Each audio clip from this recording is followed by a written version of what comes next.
히브리서 5장 12절에서 6장 2절까지 한 절씩 교독하시겠습니다. 때가 오래되었으므로 너희가 마땅히 선생이 되었을 터인데 너희가 다시 하나님의 말씀의 초보에 대하여 누구에게서 가르침을 받아야 할 처지이니 단단한 음식은 못 먹고 젖이나 먹어야 할 자가 되었도다. 이는 젖을 먹는 자마다 어린아이니 의의 말씀을 경험하지 못한 자요, 단단한 음식은 장성한 자의 것이니 그들은 지각을 사용함으로 연단을 받아 선악을 분별하는 자들이니라. 조명실을 회개하는가 같이 읽겠습니다. 세례들과 안수와 죽은 자의 부활과 영원한 심판에 관한 교훈의 터를 다시 닦지 말고 완전한 대로 나아갈지니라. 아멘. 여러분, 별 좋아하십니까? 혹시 별 좋아하시는 분들을 보통 별 볼 일 있는 사람이라고 하시는데 혹시 별 볼 일 있는 분 계십니까? 개인적으로 제가 아마 어릴 때 되고 싶은 것 중에 하나가 천문학자였습니다. 별을 관찰하는 별 볼 일 있는 사람이 되고 싶었는데 그 길로는 허락하지 않으시더라고요. 별을 볼 때 보통 망원경으로 봅니다. 육안으로 보면 잘 안 보이죠. 혹시 시골 하늘하고 도시 하늘의 차이점이 아십니까? 도시 정림도만 해도 별이 조금씩 보여요. 서울 가면 거의 안 보이고요. 근데 시골 가면 어떤지 아십니까? 눈부십니다. 별이 너무너무 많아요. 그렇죠? 와, 그렇게 별이 많은지를 시골 가면 아실 수 있습니다. 특별히 산 같은 데 올라가시면 시골에서 조명이 없는 데 깜깜한 때 보시면 별이 너무 휘황찬란해서 별이 이렇게 많구나. 아마 아브라함을 아시는 분은 아브라함에게 별만치 자녀를 주겠다고 했을 때 도시에 사는 분들은 저것밖에 안 주실까 그랬지만 시골에 사는 분들은 아마 그게 느끼실 정도로 별이 많습니다. 그런데 이 별을 관찰하려면 이렇게 천문대라는 곳이 보통 산 위에 세웁니다. 그리고 특별히 제작된 망원경으로 별을 관측하죠. 그런데 이제 과학자들 욕심이 많다 보니까 별을 더 많이 찍고 더 멀리 있는 별을 찍고 싶어서 연구를 시작했습니다. 그래서 어떻게 하면 더 별을 잘 찍을까 연구했는데 이 땅에서 찍는 것의 한계를 알게 되었어요. 뭐냐면 날씨가 흐리면 별을 관측할 수 없지 않습니까? 대기권에 구름이 껴있기 때문에. 그리고 이제 빛이 대기권을 통과하면서 이렇게 산란되거나 이제 흡수되거나 해서 또 온도에 따라 막 제대로 이제 이미지가 안 잡히기 때문에 대기권을 넘어서서 별을 찍으면 좋겠다라고 이제 과학자들이 얘기하기 시작했고 1960년대에 그런 제안이 있었고 결국은 1990년에 4월 26일 날 대기권 밖에다가, 그러니까 우주 공간에다가 망원경을 띄웠습니다. 여러분 잘 아시는 우주 왕복선 아시죠? 우주 왕복선. 보통 그 로켓을 쏠 때, 달나라켓 같은 데 보낼 때 로켓 쏠 때 미사일 같은 거 쏘지 않습니까? 다 버리고 가고 조그만 덩어리 하나만 착륙했다가 그것만 돌아오는데 우주 왕복선은 그런 비행선이 아니고요. 우주선이 아니고 비행기가 생겼고요. 그냥 날아서 올라갔다가 그 모습 그때 다시 착륙해서 옵니다. 왜냐하면 자주 왔다 갔다 할 수 있기 때문에 우주 왕복선이라는 이름을 붙였죠. 그 우주 왕복선의 역할 중에 하나가 그 대기권 밖에 망원경을 설치하는 게 있었습니다. 그 망원경의 이름이 허블 우주 망원경입니다. 이 허블 우주 망원경은 그러니까 어떤 과학자들의 바람이, 꿈이 담겨 있는 망원경이었습니다. 그래서 제작비도 엄청납니다. 제작비가 약 30억 달러가 넘었으니까 우리 돈으로 환산하면 3조가 넘는 금액이 들어갔어요. 그러니까 어마어마한 규모로 그 망원경 개발에 들어갔죠. 그래서 뭐 미국에 있는 모든 센터뿐이 아니라 유럽에 있는 유럽 연합 우주국도 같이 참여해서 그 망원경을 제작했습니다. 망원경이 좀 커지려면요, 망원경 만들 때 망원경에 렌즈가 있지 않습니까? 렌즈 통해서 확대해서 보는 거니까 보통은 이제 큰 망원경을 렌즈 집어넣지 않고 거울 반사경을 이용합니다. 그래야지 부피가 작게 또 만들 수 있기 때문에 큰 망원경은 주로 반사경을 이용해서 만드는데 이 허블 망원경도 마찬가지로 그 반사경, 거울을 이용해서 망원경이 만들어졌습니다. 그런데 이 망원경에 있는 그 거울의 지름이 약 한 2.4m, 폭이 2.4m쯤 되고요.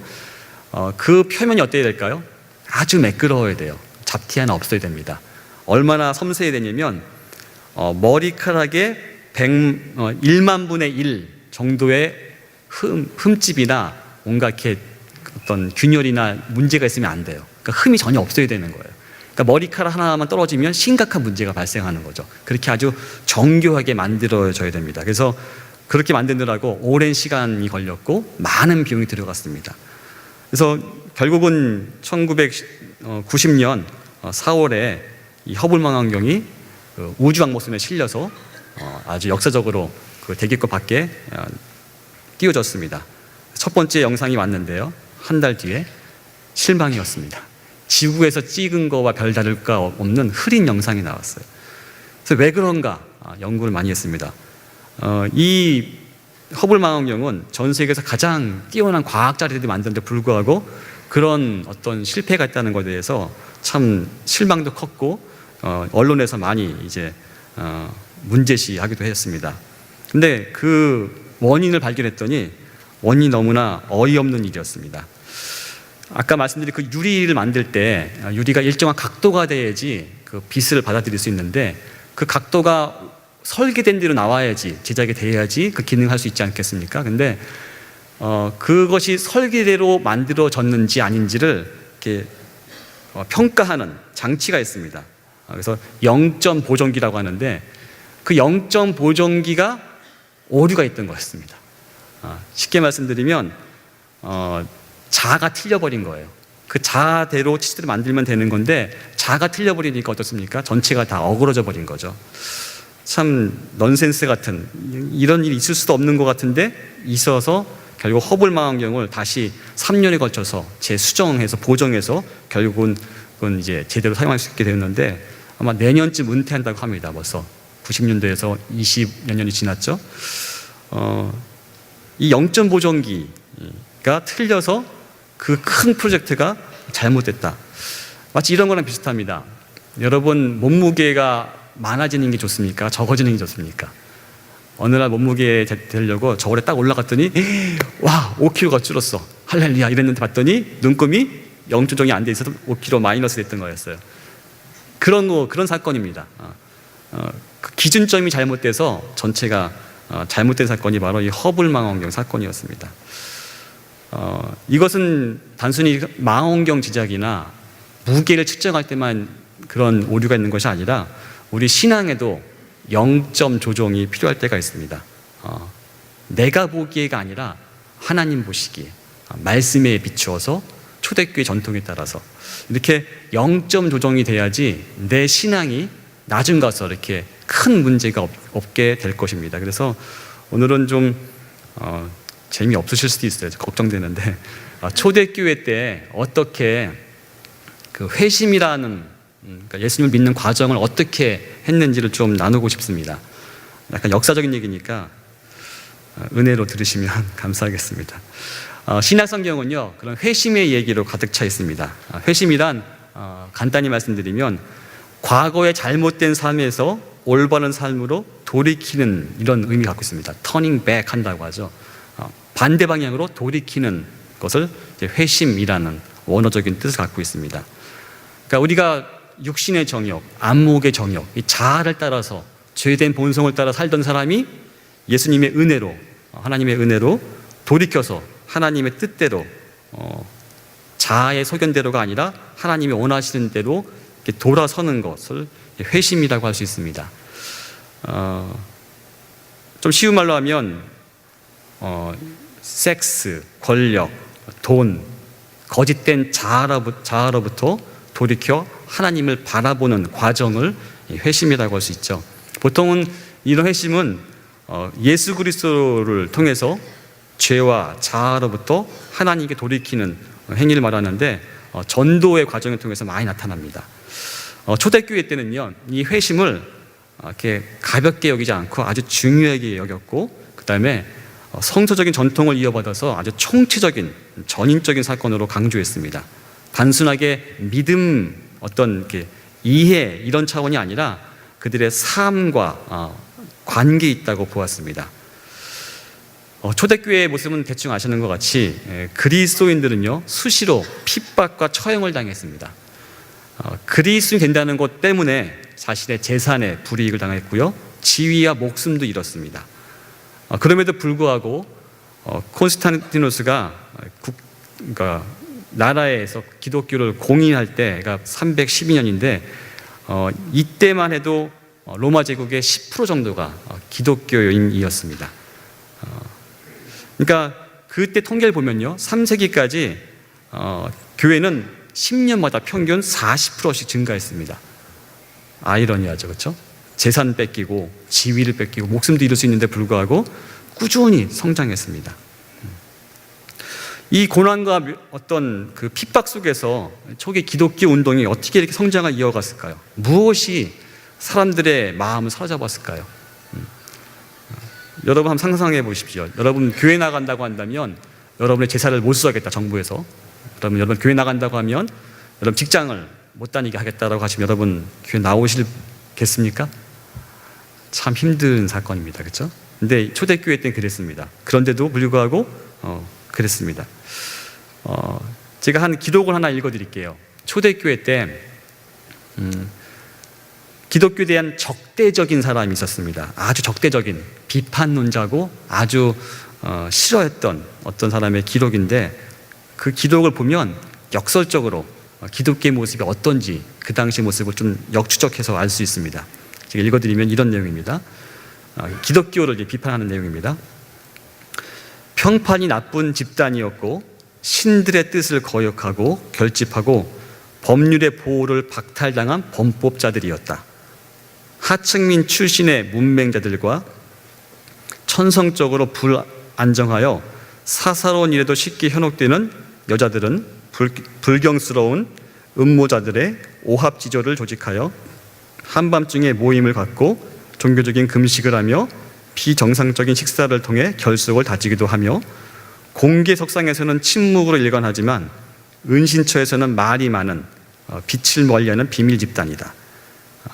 그들은, 그리스도를 얘기하는 거죠, 비밀 교식과 증표로 서로를 확인한다. 그들은 서로 친해지기 전부터 이미 사랑에 빠져 있다. 어디를 가든 그들은 남녀가 뒤섞이는 형제와 자매의 종교를 소개하고 있다.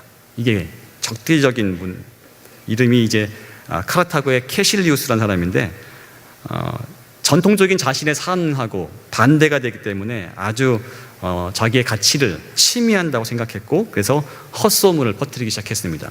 훗날에는 이런 기록까지 남기고 있습니다. 그들이 베푸는 연회의 형태는 악명 높았다. 그들에 대한 소문은 모든 사람에게 자자했다. 이렇게 비록 모욕적이긴 하지만 그리스도의 삶에 호기심을 자아내기 충분했습니다. 캐실리우스의 관심을 끈 것 중에 하나는 그리스도인의 행동, 동시에 공동체된 소속감이었습니다. 그들은 밤에 모였고요, 종교적 식사 자리에서 성만찬이겠죠, 사회적으로 가증스럽게 짝이 없는 하층민을 참석해 했습니다. 또 예배 모임은 배타적이었지만 그리스도인이 아닌 사람이 예배에 못 들어갔기 때문에 그리스도인은 여성과 확실히 안정되고 쉽게 현혹되지 않은 남자들, 그리고 문맹자, 학식이 다양한 사람들로 구성되었다. 그들 사이에 어떤 공통점이 있을까요? 사회의 다양한 계층이 그 사회에선 있을 수 없는, 보통 끼리끼리라고 하죠, 그렇죠? 상류층이 있고 중류층이 있고 하류층이 있는데 그렇게 교제하는 게 정상이었는데 그리스도인들은 그 턱을 넘어서고 있다고 얘기합니다. 그러면서 이런 고백을 하죠. 그들의 결속력이 아주 놀랍다고. 물론 이 캐실리우스는 그 운동에 참여하고 싶은 마음은 없었지만 이 운동은 진지하게 바라보고 있습니다. 그리고 이렇게 자세하게 기록한 거 보니까 참 뭔가 매력을 느꼈던 것 같아요, 그렇죠? 그러니까 이렇게 자세히 기록했죠. 같은 시기에 그리스도인의 기록도 보겠습니다. 터툴리안이라는 사람입니다. 이 사람이 쓴 글, 그의 아내들에게라는 그 책에 기록이 되어 있는데, 이 기록은요, 그리스도인 가부들이 이교도인 남편을 맞는 것에 대해서, 남편을 이제 재혼하는 것에 대해서 반대하는 입장에서 이 글을 썼습니다. 터툴리안은 그 타 종교인과의 결혼을 예수 믿는 여인이 할 수 있는 좋지 않은 선택이라고, 좀 하지 말라고 문제점들을 열거하면서 기독교 공동체에 대한 새로운 모습을 묘사합니다. 그 기록을 좀 읽어드릴게요. 이렇게 얘기하고 있습니다. 어느 남편이 자기 아내가 이 거리 저 거리를 지나 외간 남자들의 집, 특히 가난하고도 초라하게 짝이 없는 사람들의 집에 방문하는 것을 허락하겠습니까? 자신의 아내를 야간 집회에 빼앗기는 것을 참아낼 남편이 어디 있겠습니까? 부활절 전야 예배에 참여하느라 밤새 집을 비우는 아내를 아무런 걱정도 않고 그것을 감내할 남편이 어디 있겠습니까? 자기 아내가 사람들이 비난하는 주의 만찬에 참여하는 것에 대해 의심은커녕 묵과할 남편이 어디 있겠습니까? 어느 남편이 자기 아내를 감옥으로 몰래 보내 순교자 집단에게 입을 맞추도록 하겠습니까? 이 당시 입을 맞추는 건 인사하는 겁니다. 아니 정말이지 자기 아내가 형제들과 만나 서로 입을 맞추도록 허용할 수 있을까요? 어느 남편이 성도들의 발을 씻을 물을 제공하는 것을 허락하겠습니까? 그들에게 자신의 빵과 음료를 빼앗기는 것은요. 자기 아내가 그들을 그리워하게 할 남편이 어디 있겠습니까? 그들을 연모하도록 내버려둘 남편이 어디 있을까요? 순례자 형제가 방문하면 그들 위해 사랑채를 내주는 호의를 베풀 수 있을까요? 그러한 아내는 이방인 남편에게는 골칫덩어리에 불과할 것입니다. 그러면서 이렇게 마무리합니다. 그는 놀라운 능력을 경험했습니다. 자기 아내가 좋은 방향으로 변했음을 알고 있습니다. 따라서 그 남편도 경외함으로 하나님을 위한 예비자입니다. 이 두 분의 글, 한 분은 기독교를 적대시하는 분이고 한 분은 기독교를 옹호하시는 분인데 공통점이 있어요. 그렇죠? 기독교 공동체에 대해서 아주 은밀한 어떤 것을 얘기하고 있습니다. 묘사하고 있죠. 그리스도의 주의 만찬에서 무엇을 하는지, 부활절 전야에 어떻게 밤을 지새우는지, 왜 아내가 이 모양 저 모양으로 밤새 외출하여서 다른 남자와 있는지, 이 모임은 어떤 형태의 운동인지 관계없지만 아주 특별한 소속감과 양식을, 그러니까 기독교 운동 양식을 만들어냈습니다. 이런 것들은 믿지 않는 남편들에게는 충격적이었고 아주 의문을 자아내는 행동이었습니다. 그렇지만 여기 보시면 그리스도인이 되면서 아내가 더 좋은 방향으로 변했다라고 기록하고 있습니다. 또 남편 역시 초자연적 권세가 머물고 있어서 그 공동체 안에서 놀라운 능력을 경험했다는 것이 이 공동체 삶의 일부분이었습니다. 이러한 잘 모르지만도 불구하고 어떤 숨겨져 있는 묘한 매력 때문에 교회가 성장하는 열쇠가 되었습니다. 적어도 주후 60년경엔요, 그리스도인은 금지된 미신 종파에 속한 사람들이었습니다. 여러분, 이단 그러면 어떻습니까? 치를 떨죠, 그렇죠? 거북스럽습니다. 그리스도인들은 60년대에는 주후 60년경에는 저희가 그런 모습이었습니다. 그래서 공개석상에서는 침묵을 지켰습니다. 왜냐하면 만일 공개석상에서 자신의 믿음을 변호한다면 자신뿐 아니라 자신이 속한 회중까지, 교회까지 치명적인 공격에 빠질 수 있었기 때문에 그렇습니다. 그리고 비록 드문 일이긴 하지만 그런 공식성상의 신앙 고백 때문에 원형 경기장에 끌려가서 처형당하기도 했습니다. 이게 초대교회 그리스도인들의 모습입니다. 그렇지만 그곳에도 그리스도인들의 말없는 행동은요, 의문을 자아냈습니다. 죽음 앞에서 당당한 모습, 그들의 신분을 초월한 평범한 사람이든 부유한 사람이든 여자든 남자든 노예든 자유인이든 죽음 앞에서, 죽음 직전에서도 평화의 입맞춤을 나눌 수 있는, 그 당시는 같은 신분끼리만 입맞춤이 인사를 했었는데 이 그리스도인이 그걸 초월하고 있는 모습이 다른 비그리스도인들에게 의문을, 퀘스천 마크를 만들었습니다. 초기 그리스도인들은요, 요즘과 같은 전도 프로그램도 갖고 있지 않았습니다. 그들은 어떻게 신자가 살아야 하는지, 어떻게 교회의 공동체 생활을 살아야 하는지 그것만 고민했고 광범위하게 가르쳤습니다. 수십 년 동안 복음 전도를 실시한 적이 없습니다. 왜냐하면 하면 교회가 무너지기 때문에 그랬죠. 그때는 불법이었기 때문에. 그래서 2세기쯤에는요, 그래서 아예 불신자들은 교회 모임에 들어오는 것이 금지되었습니다. 왜냐하면 기독교 모임에 첩자나 밀고자가 들어와서 교회를 와해시켰기 때문에 그렇습니다. 그래서 그들은 두려워서 집사를 세워놓고 들어온 사람들을 다 한 명씩 신분 확인이 되는 사람만 집회에 들어올 수 있도록 했습니다.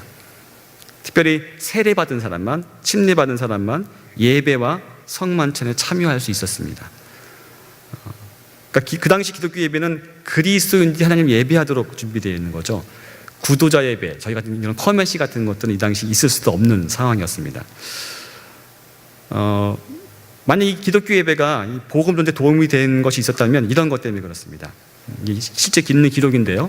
한 떠돌이 가난한 어떤 분이 아마 몇 년 동안 고통받았던 것 같아요. 그분이 교회에 왔을 때 저분을 어디 앉힐까요? 라는 이제 질문이 왔습니다. 그때 교회 지도자들은 이렇게 얘기했습니다. 오 주교, 당신이 진실된 마음으로 그들에게 자리를 내주도록 하십시오. 비록 당신이 땅바닥에 앉는 한이 있더라도 말이요. 당신은 외모로 사람을 판단해서는 안 됩니다. 요즘식으로 얘기하면요. 저희 교회 산부사배 가면 가끔 자리가 없지 않습니까? 근데 아주 허름한 노숙자 같은 분이 오셨어요. 그러면 그분이 들어올 때 담임 목사님 자리를 내드리고 거기 앉으라고 하는 거랑 똑같은 사건입니다. 초대교회 때는 그랬습니다. 그들의 전도는요, 말이 아니라 삶이었습니다. 삶으로 드러났습니다. 그들은 말로 증거할 수 없는 상황이었기 때문에 더 그럴 수도 있는 것 같아요. 초대교회 때 그 회심의 과정을 보면 보통 4단계로 되어 있습니다. 첫 번째 단계는요, 복음 전도의 과정입니다. 그래서 개개인이 다양한 특별한 상황 가운데 교제를 통해서 기독교 공동체에 뭔가 매력 있는 것 같아 라고 관심을 표현하면 후견인이나 친구를 연결시켜줍니다. 그러면 이 사람들이 정기적으로 아침마다 기독교 교사를 만나게 도와주고 그 기독교 교사를 통해서 정말 진정으로 기독교에서 알고 싶어 한다고 확인이 되면 그러면 이제 다음 단계인 신앙 문답 단계로 넘어가게 됩니다. 확인이 안 되면 넘어갈 수가 없습니다.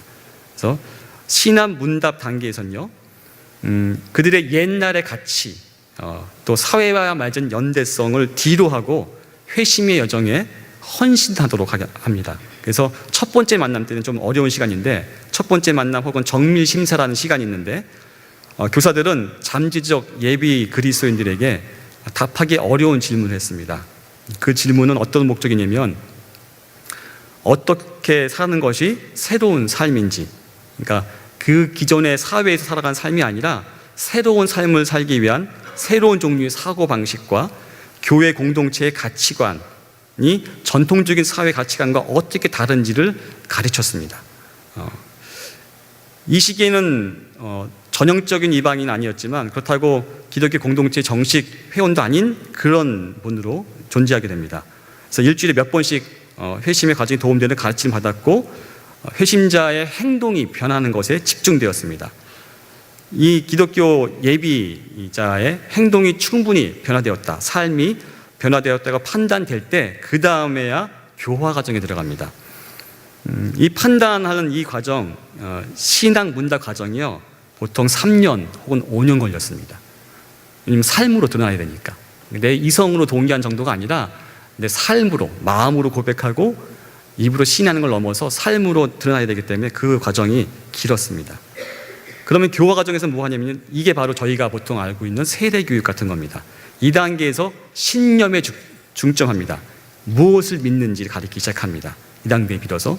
그래서 입교자는 교리적인 가르침을 받고요, 더불어 마귀를 쫓아내는 축사 의식도 받습니다. 그래서 신앙 문답자들이 물로 거듭나는 침례 의식에 가는 절정을 향한 영적 준비 훈련을 받습니다. 그래서 이 시점에서는 완전한 공동체 일원으로 소속감을 경험하기 시작하고요, 공동체의 기도와 주의 만찬에 참여할 수 있게 됩니다. 영적인 걸 이제 경험하기 시작하는 단계죠. 그리고 마지막 단계는요, 신비 입문식인데 간략한 단계입니다. 이 과정은 신앙 문답 교사들이 침례와 성만적 예식의 의미와 새신자들이 처음 참석했던 앞에 두 의식 경험담을 간증하도록 합니다. 설명하도록 합니다. 그러면서 이제 회심의 과정이 이렇게 이어집니다. 그러니까 회심의 과정이 가볍지가 않고 진지하고 삶의 변화까지 가져오는 아주 그런 시간들입니다. 초대교회 회심이면요, 그래서 아까 말씀드린 것 같이 그냥 단순하게 이성적인 동의나 마음의 결단이 아니라 총체적인 삶의 변화로서의 회심을 강조했습니다. 그들의 소속이 바뀌었고 삶이 바뀌었고 믿음의 가치관이 바뀐 것입니다. 이런 전통은요, 지금도 남아 있어서요, 저희가 잘 모르는 그 기독교 공동체 운동이 있습니다. 그 공동체 운동이 한 공동체에서 여러분이 가셔서 당신은 예수님 믿습니까? 혹은 예수님을 믿고 거듭나셨습니까? 라고 질문하면 그분은 이렇게 대답하실 겁니다. 옆에 이웃집 사람에게 여쭤보세요. 무슨 말인지 아시겠습니까? 이웃집 사람이 내 삶을 알기 때문에 내가 거듭난 사람인지 내가 기독교인인지 잘 알고 있을 거라고. 그러니까 삶이 바뀌었다는 얘기인 거죠. 지금도 그 흔적이 남아 있습니다. 성 프란체스코 말을 인용하면 이 당시를 표현하면 이렇게 표현할 수 있을 것 같아요. 항상 복음을 전파하라. 꼭 필요하면 말도 하라. 재밌죠, 표현이. 항상 복음을 전파하라. 꼭 필요하면 말도 사용하라. 이게 초대교회의 모습입니다. 여러분의 삶은 어떻습니까? 예수님의 흔적이 있으십니까? 아니면 나의 흔적만 있으십니까? 신앙이란 하나님이 존재한다는 것을 동의하는 것이 아닙니다. 하나님을 신뢰하고 따라가는 것입니다. 관념적 이상적인 것이 신앙이 아니라 인격의 사귐이 있는 것이 신앙인 것입니다. 좀 정리를 해드릴게요. 회심, 거듭남, 회개, 이 세 단어가 많이들 혼란스러워 하시는 것 같아서 간략하게 좀 설명을 해드리고 좀 정리 한번 해드리겠습니다. 방금 봤던 것은 이제 회심의 과정이라고 했죠. 원래 초대 기독교 안에 있던 회심은 이렇게 과정으로서 이해했습니다. 넓은 의미의 회심인 거죠. 근데 이 회심은요, 거듭남, 중생과 구별됩니다. 구별됩니다. 회심의 과정 중에 특정 시점에서 신자는 하나님의 은혜로 거듭나게 되고 영생을 얻습니다. 그 거듭남은 하나님의 영으로 의해서 내적으로 새롭게 되는 것을 말합니다. 이 거듭남을 통해서만 그리스도인이 되는 것이죠. 그러니까 회심의 과정의 절정이 바로 거듭남이란 사건입니다. 물론 이 거듭남의 경험은 사람마다 틀리기 때문에 획일적으로 이렇게 얘기할 수 없지만 분명한 것은 거듭난 사람은 자신이 거듭난 줄 압니다. 왜냐하면 바뀌었기 때문에 그렇죠. 그리고 회개는 조금 다릅니다. 회개는 조금 더 근본적인 건데요, 사람의 마음의 변화를 얘기합니다. 사람의 마음의 변화. 그러니까 처음에 거듭날 때도 마음의 변화가 있죠, 그렇죠? 그리고 회심의 과정에 처음 입문할 때 마음의 변화가 있습니다. 그러니까 회개란 것은 한 번 하고 끝나는 것이 아니라 지속적인 회개가 있죠. 그렇지만 거듭나는 것은 일회적인 사건인 거죠. 회심은 과정이고요. 조금 정리가 되십니까? 그 거듭남에 대해서 좁은 의미의 회심이라고 할 수 있는 거죠. 이 거듭남에 대해서 성경은 다양하게 반복해서 얘기합니다.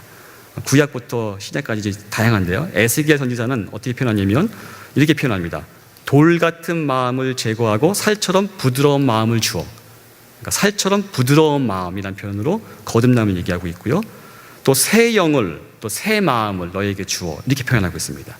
이게 바로 거듭남에 대한 얘기입니다. 또 사도 요한은요, 하나님께로부터 난 자라는 표현을 씁니다. 하나님께로부터 난 자. 그 다음에 이런 표현도 쓰죠. 거듭나지 아니하면 하나님의 나라를 볼 수 없느니라. 아주 정확하게 표현하고 있습니다. 그래서 영으로 난 것, 하나님께로 난 것은 영이라고 이렇게 얘기하고 있고요. 사도 베드로는 회개하고 돌이켜라고 하면서 거듭남을 표현하고 있고요. 또 택하신 족속, 왕 같은 제사장, 거룩한 나라, 그의 소유된 백성이라고 거듭난 자의 삶의 모습을 정확히 표현하고 있습니다. 그래서 나중엔 신의 성품에 참여한 자라는 표현을 하죠. 거듭난 자의 삶을. 바울은 이렇게 표현합니다. 죽은 자 가운데서 다시 살아난 자라고 표현하고 있고요. 새로운 피조물, 그리고 죄와 허물로 죽었던 너희를 살리셨도다, 이렇게 표현합니다. 이 거듭남에 대해서 얘기합니다. 그래서 심령이 새롭게 되어 새롭게 하심으로 지음받은 자, 이런 표현이 성경에서 너무나 많습니다. 그래서 중생의 씻음, 그러니까 거듭남의 씻음과 성령께 새롭게 하심이라는 표현이 나오죠. 그러니까 거듭남이란 속사람이 철저하고 획기적으로 변화되어서 그리스도의 부활 생명에 동참한다는 의미를 지니고 있습니다. 한마디로 죄에 대해서는 죽고 의에 대해서는 살아나는 경험이 바로 거듭남입니다. 이렇게 말씀드리면 뭔지 모르시는 분들 계셔서 제가 제 얘기를 좀 말씀해 드릴게요. 저는 모태신앙이 아니고요, 철저한 세속주의 집안에서 태어났습니다. 그래서 교회는 나오긴 나왔어요. 왜 나왔냐면 놀러, 주로 이제 부활절, 크리스마스 이럴 때 맛있는 거 주잖아요. 그리고 성경학교 때 재밌으니까. 머리가 크면서 교회를 떠났습니다. 자연스럽죠. 뭐 제 이성으로 이해가 안 되고 용납이 안 됐기 때문에 저는 존재 자체를 무시하고 교회는 좀 유치한 단계에 있는 사람들이 다닌다고 생각하고 교회를 떠났습니다. 그러다 어느 날 제가 고등학교 2학년 무렵이었습니다. 그 당시는 아버님만 교회 집사님이셨고 집안에 아무도 신앙생활하는 사람이 없었습니다. 독특하죠. 아버님만 집사님이셨는데 제가 이 고등학교 2학년 가을날 아버님이 어느 날 쓰러지셨어요. 뇌졸중으로. 그러니까 집에 이제 교회에서 신방을 와주시더라고요. 기도해 주시고. 그러니까 어머니가 하시는 말씀이, 준철아, 예의상 너가 장남으로 교회 나가드려라. 그래서 교회 나가드리는 신자가 되었습니다. 근데 예배가 됩니까? 교회 가면 뭐하고 오냐면 찬송도 몰라요, 말씀도 몰라요. 천정만 보다 왔어요. 천정에 나무 새고 있습니다. 나무 하나 둘 셋 어디까지 했지? 제가 세 번째 거는 왜 휘었을까? 맨날 그 생각만 하다가 우두커니 앉았다가 집에 오고, 이렇게 왔다 갔다 진저라고 하죠. 이렇게 왔다 갔다 했습니다. 예의상. 그러다 어느 날 너무 무의미하다, 이렇게 살다간 재미없다, 재밌는 게 없을까 찾아보았는데 그때 마침 교회에 도서관이 생겼습니다. 그래서 책이나 읽자라는 생각이 들고 거기는 책들을 다 읽기 시작했습니다. 그런데 깜짝 놀랐어요. 제가 처음 보는 책들이 거기 있더라고요. 제가 과학을 좋아했기 때문에 과학책은 웬만큼 다 봤거든요. 제일 좋아했던 그 당시 책은 칼 세이건이 쓴 코스모스란 책. 이게 지난 노래 바이블 같은 책인데 거의 탐독했을 정도였으니까 저의 성경이었습니다. 그 당시는. 근데 그런 책이 아닌 처음 보는 책이에요. 뭐 창조냐, 진화냐, 뭐 이런 책이 있더라고요.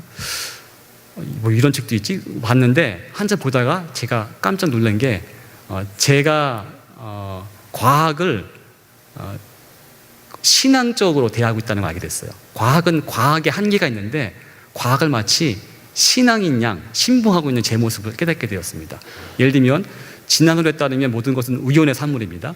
그러면 우연의 산물인 나를 내가 어떻게 믿을 수 있죠? 거기다 내 생각은 내가 어떻게 믿을 수 있죠? 우연히 만들었으면 우연히 틀릴 수도 있지 않습니까? 그렇죠? 그런 스스로의 어떤 논리적인 어떤 한계에 부딪히면서 그럼 하나님이 계신단 말이야? 라는 의문이 들기 시작했고, 때마침 제가 책에 욕심은 많아서 외할머니가 교회 다니시던 분이셨는데 그분의 100년 기독교 100년 기념되는 성경책을 뺏어가지고 2권 뺏어가지고 열심히 읽기 시작했습니다. 왜 읽기 시작했냐면 틀린 걸 끄집어내려고. 그래서 따지면서 이렇게 표를 그렸습니다. 아담이 언제까지 살았지, 그 다음에 노아는 살았지, 말되는 책이야, 막 이렇게 한 1년 넘게 따져봤던 것 같아요. 그때가 고3 때입니다. 고3짜리가 하루에 성경 한 100장 이상 봤으니까요. 분석하면서 이렇게 쭉 이렇게 연구하면서. 그런데 한번 따져보세요. 재밌습니다. 따져보다 결론이 뭐였냐면 성경이 말이 되더라고요. 깜짝 놀랐어요. 많은 종교에 있는 우화나 신화, 추상적인 어떤 그런 관념에 대한, 아니면 이렇게 있지 않지만 그냥 이렇게 지어낸 얘기인 줄 알았는데 성경이 따지다 보니까 말이 되는 책인 줄 알게 됐고, 그 다음부터 마음에서 뜨거워지기 시작했습니다. 집에서 그때부터 말리기 시작했죠. 고3짜리가 새벽 예배, 수요 예배, 뭐 고등부 예배, 뭐 고등부 수련회 뭐 안 가는 게 없으니까 그다음부터 핍박을 받기 시작했습니다. 예의상 나가다가. 선교단체는 이제 대학교 올라가서 갔는데요. 그때까지 저는 그리스도인이 명확히 얘기하면 아니었습니다. 무려 한 5년 가까이를 그렇게 말씀을 많이 보고 모든 설교를 제가 다 적었습니다. 모든 설교 노트한 것만도 거의 뭐 될 정도로. 근데도 그리스도인이 아니었어요. 구도자였습니다. 진리의 갈급한 자였습니다. 그러다 어느 날 제가 화장실에서 책을 보는 습관이 있습니다. 책을 보는데 그 당시 읽었던 게 동화책이에요. 나르니아 연대기라는 C.S. 루이스가 쓴 동화책 중에 사자, 마녀, 옷장편을 읽었습니다. 읽고 있는데 제가 죄인인 게 깨달아졌습니다. 죄인인 게 느껴졌어요. 가슴 깊이 내가 죄인이구나. 그 전까지는 머리로 이해했습니다. 머리로 교리적으로 고백했지 정말 내 중심으로부터 죄인이라는 고백이 없었는데 그때 처음으로 죄인이라고 내 속으로부터 고백했고 그 다음부터 저는 예수 그리스도와 동행하는 인격적인 관계를 맺는 삶을 시작했습니다. 그런 과정이 있었습니다. 물론 신앙의 과정은 다 틀립니다. 사람마다 달라요. 경험이 틀립니다. 그렇지만 분명한 것은 거듭난 사람은 자신이 거듭난 줄 압니다. 그래서 제가 거듭난 사람의 증거 6가지를 좀 설명해 드리겠습니다. 첫 번째로요, 거듭난 사람은요 습관적인 죄를 짓지 않습니다. 거듭난 사람은 습관적인 죄를 짓지 않습니다. 거듭난 사람의 마음과 의지와 성향은 죄의 권세로부터 자유롭기 때문에 죄를 기뻐하지 않고 방치하지도 않고 죄를 미워합니다. 가증스럽게 여깁니다. 물론 거듭난 자도 죄를 지을 수 있지만 진정으로 죄를 혐오합니다.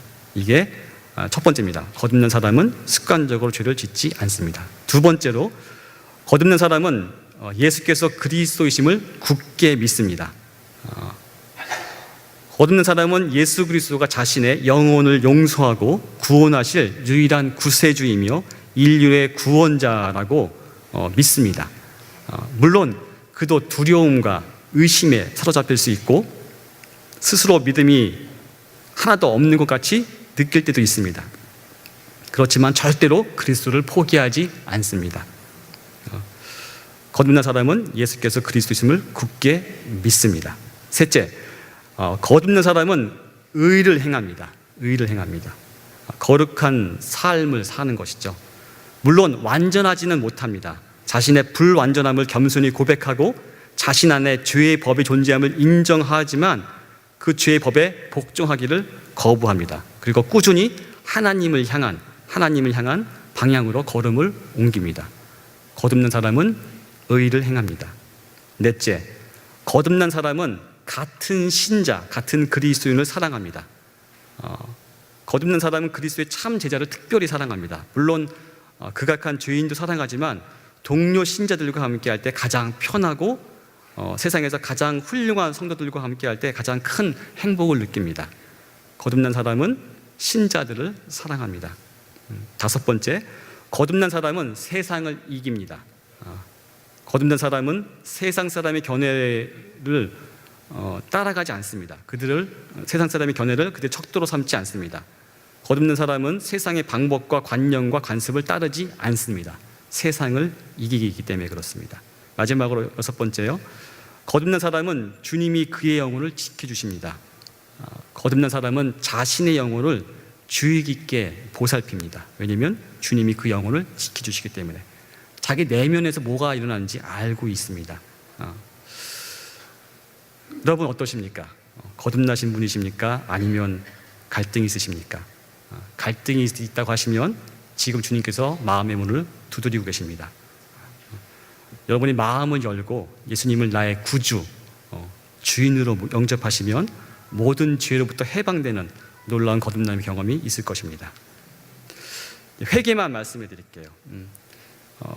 회개는 마음의 근본적인 변화라고 말씀해 드렸습니다.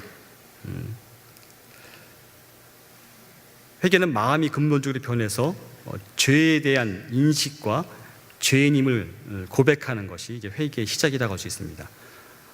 그 죄를 깨닫는 건 물론 우리의 힘이 아니라 하나님의 은혜입니다. 그리고 회개한 사람은 합당한 열매를 맺습니다. 회개의 시가 시편에 있습니다. 51편인데요. 그 중에 이런 대목이 있습니다. 다윗 왕이 간음죄 또 플러스 살인죄를 범한 다음에 회개할 때, 자기 죄를 깨닫고 회개할 때 이렇게 기도합니다. 무릇 나는 내 죄가를 아오니 내 죄가 항상 내 앞에 있나이다. 그리고 이렇게 고백합니다. 하나님이여 내 속에 정한 마음을 창조하시고 내 안에 정직한 영을 새롭게 하소서. 그리고 마지막으로 이렇게 고백하기 시작합니다. 하나님이여 주님께서 구하시는 제사는 상한 심령이라. 하나님이여 상하고 통회하는 마음을 주께서 멸시하지 아니하시리이다. 여러분 마음의 중심에 뭐가 있습니까? 여러분의 기도 제목은 무엇입니까? 여러분의 필요입니까? 하나님의 소원입니까? 내가 원하는 곳에 집중되어 있습니까? 아니면 하나님이 바라시는 하나님의 뜻에 집중되어 있습니까?